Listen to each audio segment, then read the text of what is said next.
Hello friends, Ladki Bahin योजनेचे जे November आणि डिसेंबरचे हप्ते थकलेले होते, तर ते हप्ते 26 डिसेंबरपासनं 31 डिसेंबरपर्यंत आणि डिसेंबरचा हप्ता हा 13 जानेवारीपासनं 14 जानेवारीपर्यंत अनेक महिलांच्या खात्यात जमा झाला आहे.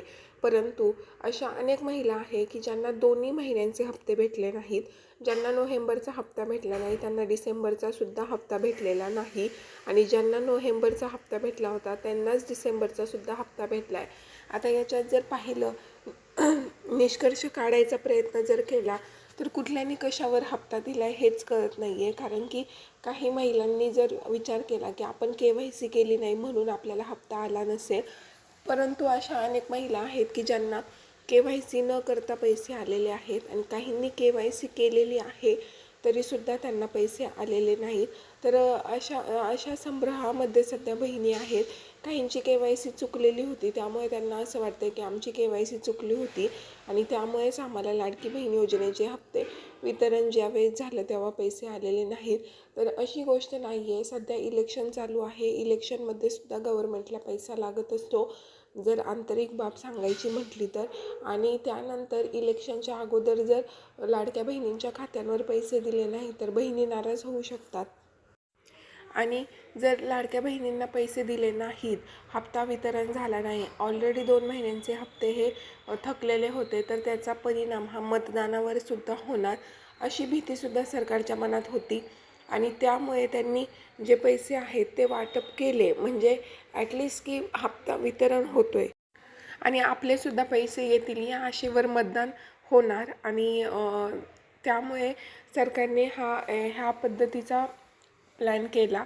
परंतु ज्यांचे पैसे राहिलेले नाहीत, तर रात्री जी प्रेस कॉन्फरन्स झाली त्याच्यामध्ये देवेंद्र फडणवीस यांनी सांगितलं की आता आचारसंहिता आहे, आज तर कुठलंच काम करता येणार नाही, उद्या मतदानाचा निकाल आहे, तर 16 डिसेंबरपर्यंत मतदानही होईल, निवडणुकांचा निकालही लागेल आणि त्यानंतर ज्या काही उर्वरित ज्यांना पैसे आलेले नाहीत त्या सर्व महिलांना लाडकी बहीण योजनेचे पैसे जे आहेत ते वितरणास सुरुवात करणार आहोत.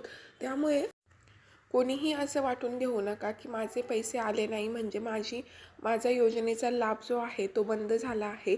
तर अदिती तटकरे यांनी सुद्धा एक विधान केलं होतं की लाडकी बहीण योजना ही महिलांच्या सक्षमीकरणासाठी योजना चालू केलेली आहे आणि त्याला विरोधकांचा पहिल्यापासूनच विरोध होता. परंतु लाडकी बहीण योजनेमुळे त्यांना म्हणजे जे सरकार आहे त्यांना भरपूर फायदा झाला, मतदानामध्ये झाला आणि बहिणीसुद्धा खुश आहेत. जसं की नमो योजना आहेत, बाकी किसान सहाय्य योजना आहे. ह्या योजना कशा म्हणजे कायमस्वरूपी स्थायी योजना आहेत. त्याच पद्धतीने लाडकी बहीण योजनासुद्धा स्थायी योजना आहे आणि कायमस्वरूपी चालवली जाणारी योजना आहे. 1-1.5 वर्षाहून अधिक कालावधी लाडकी बहीण योजना चालू करून झालेला आहे आणि आत्तापर्यंत न चुकता सगळे हप्ते जे आहेत ते संपूर्ण बहिणींना, ज्या फक्त बहिणी अपात्र ठरलेल्या आहेत त्यांनाच या योजनेचा लाभ बंद करण्यात आला आहे.